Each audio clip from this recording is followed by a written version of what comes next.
say on the whole, going to the Highland Room every week, I had something new every single week.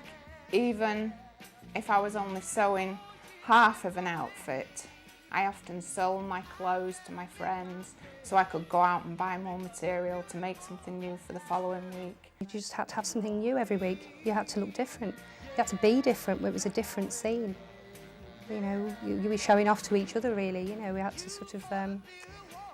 we got the name of being a different kind of underground scene, so we became different every week. We got some tricks for our ultimate outfit. We used to, a friend of mine and I used to go into my self-stitching some quite decent clothes, and we used to look through the racks, pick out what we would like to wear that night, go in the changing room and swap clothes over and just walk out, and then we were set for the night. Then the following week you go back in the same thing and then swap again, you know, which is a bit naughty, but you know, it wasn't as security conscious as it is now. I remember at one time cat suits with all the rage with the halter necks, and really we were barely dressed, to be quite honest, but it was all the best designer outfits. Getting ready for the Mecca on a Saturday night was always a big event for the girls, such as Joanne Leach and Janet Thompson and I. We used to go round to either each other's houses at lunchtime on a Saturday to start thinking about what we were going to wear. When we used to go to the Mecca Wigan Casino, I got the nickname of Black Widow, purely because everything I wore was black. Black tights, big black platforms, black skirt, black t-shirt. Later on, when I went to Wigan Casino, I found that the dress styles were very different because the place was so huge and really was packed and sweaty. There wasn't such a need to buy new clothes and stuff.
The wheel was like a fashion show.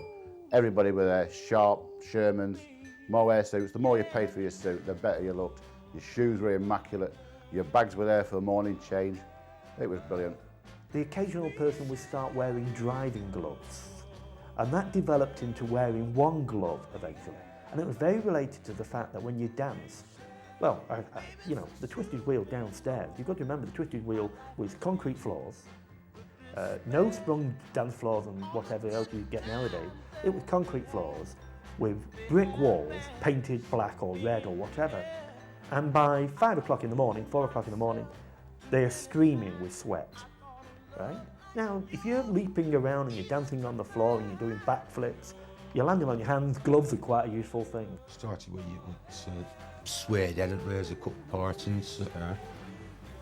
shoes highly polished, of course, and you know, I mean, I used to spend an hour ironing my shirts before I went out on Saturday, you know, to make sure every crease were out. There was a difference in the fashion of the Northern Soul scene, yes. The modern sort of trendy type Mecca style where people had like stay press trousers, bowling shirts, compared to flares, could call them at Wigan, and vests, Grandad's vests with badges on, Northern Soul and Right On and OK. It attracted people who were style leaders, but there was no style bibles at the time, so it's created by people by themselves. They weren't told what to wear. People created it themselves. Haircuts, clothing, shoes, everything. There was thousands of people coming down there to Wigan. They brought with them a different code of dress, a different dress sense. I mean, the people that came down was a baggy trousers, t-shirts. There were no Ben Shermans, there were no smart suits, there was no brogues, and no schoolboy ties, there was no short haircuts. It just seemed to take on like a cross between the old skinhead, suedehead days, and it just wasn't what that scene was about, I'm afraid.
In my day, £100 was considered a lot of money for a record, but I've since learnt that a Scottish guy has paid £15,000 for a Motown classic, Frank Wilson's Do I Love You. Hard to believe, but there you have it. Although people may find this hard to believe, having collected records since I was 11 years old in 1964, I found myself in a position where to achieve my lifelong ambition of owning Frank Wilson, I had to pay the unearthly sum of £15,000 to acquire it. And you may think for a Scotsman being tight, that's a wee bit off-putting, but that's the way it was, I'm afraid. I've probably got the largest Northern Soul collection in the world. inspired initially in the early and mid-70s by collectors like Ian Levine and Bob Stevens, people who wanted to own the lot. And I used to look at the DJs with maybe a box or two of very rare records, and I didn't want to do it that way. I wanted the lot as well, and it took many years to do it, but I always wanted to find the pearls from amongst whole rows of records. For years I understand DJs have been covering up records. And I heard from Ian Levine that I was apparently the first guy as a DJ to cover up records. Initially I was ashamed. I thought, well, you're cheating. You may be cheating copyright, I don't know. But we had a record, it was Bobby Patterson, What a Wonderful Night for Love. And I changed the label, and I even put it on list to sell as a guy, Benny Harper, because I had another record by him. I think it was on Philae, so can't remember the tune. Don't Let It Happen to You, I think it was called. And people were saying, have you got Benny Harper's? I said, yeah. And it took so many years before someone said, hang on, that's on Palmer, and you can still buy it. I said, well, I'm sorry. We were one of the first people to start importing the rare Northern Soul records into the country. We sent away for catalogues to the States, got in touch with a guy called Bernie Binnick in Philadelphia, and he sent us the catalogues, and then we placed our orders with him. The next thing we knew, the customs officers arrived at the house, wanting to know exactly what we were up to. Why could we possibly want all these records? Who would want them? Why would anybody want them? Because they were the type that nobody else except a collector would want. You know, they weren't the Beatles. Why do you want these odd records? So eventually the customs men came, they took us down to the bank. They went through our bank records, the family bank records, all of which was quite, you know, legal and above board. So eventually the records arrived. The customs men then offered us an import licence, which we never took up. But I mean, we still continued to import things.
It was surprising how quickly a record of value lost its value. One week you might see it advertised for 30, 40, 50 pounds and a list. Following week it could be down to £5 in value. In the 70s, if you had a record and you paid £30 for it, which was a lot of money, because us lads was only on £6 a week, and you'd go out, and somebody had got a pressing of this record. So instantly you would sell the original for £2.50 or £3. I mean, I can remember selling a record which I thought was very dear. It was a record they used to lend off me to play at Cleethorpes. It was the Salvador, Stick By Me Baby. I sold that for £4.25, sorry, because it got booted. And it broke my heart at the time. The first big-time record collector I remember meeting was a guy from Northampton who moved up to Blackpool, Bob Stevens.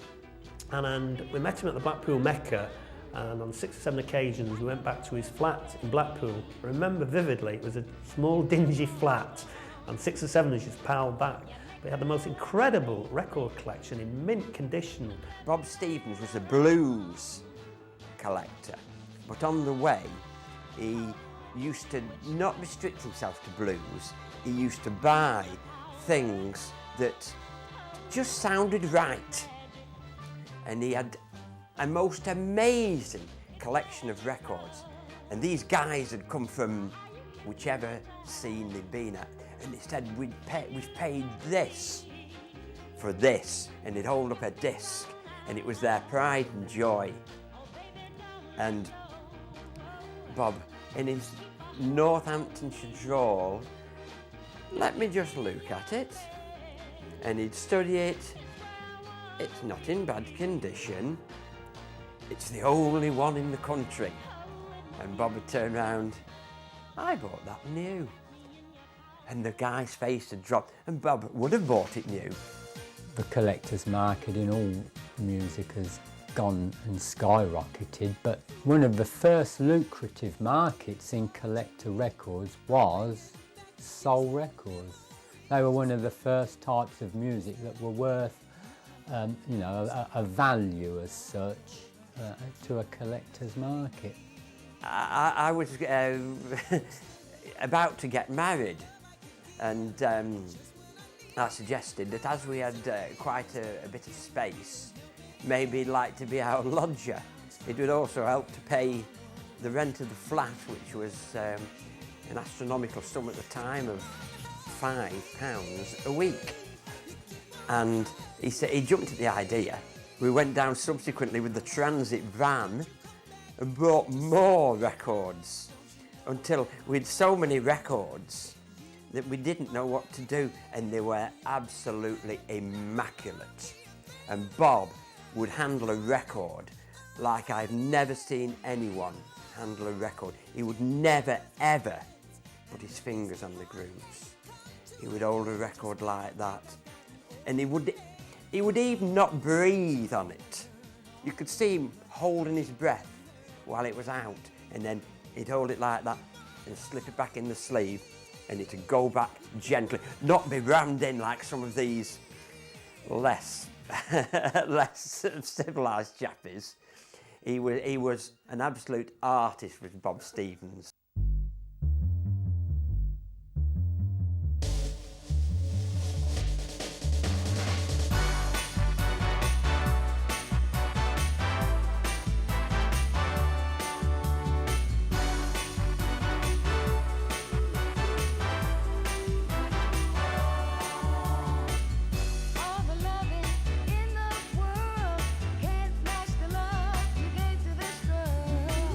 Sweetest thing from the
you start wanting to go for, one, the music, the next thing is you're into record labels, you're wanting everything that's half decent on the same label.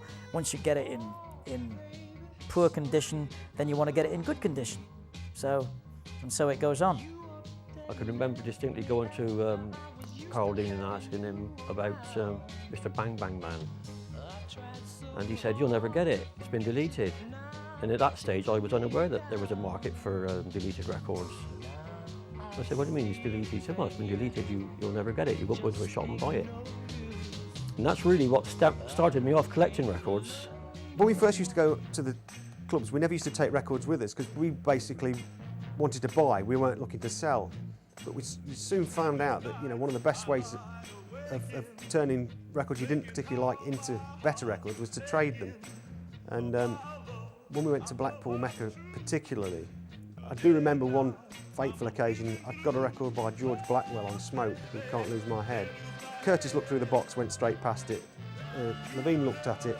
What's this like, Chris? It's quite nice, you know. Let me borrow it. And he played it. "What do you want for it, Chris?" And I think I said something really extortionate, like £3, you know, because it was unknown and, you know, it wasn't a sound. And lo and behold, you know, the £3 changed hands and I bought myself a couple of drinks and a pie and that was gone. I must have only gone through around about 10% of these records in this thrift shop. There was thousands to go through. It was impossible to go through in the time period that I was there. And when I returned to England, on one of the Saturday nights shortly after I returned, Ian Levine came down to the Catacombs on a visit. He was with Les Bickel, and we were talking about it and where I found records in Miami. And I mentioned about this thrift shop, where it was, the location and everything. And from that, Ian went back to the States on the following visit. I think it was next year, April or whatever it was. And he went through again. And all the records that I couldn't go through, he found thousands and thousands of other ones.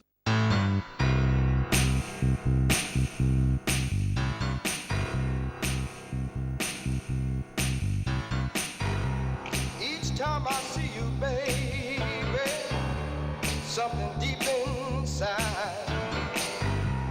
tells me that I love you, baby, just can't tell you why.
I recently found a record that was absolutely unknown to everybody.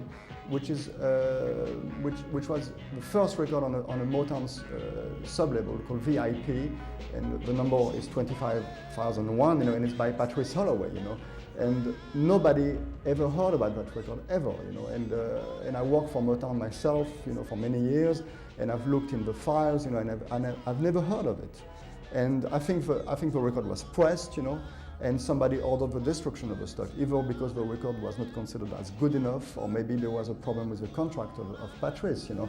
And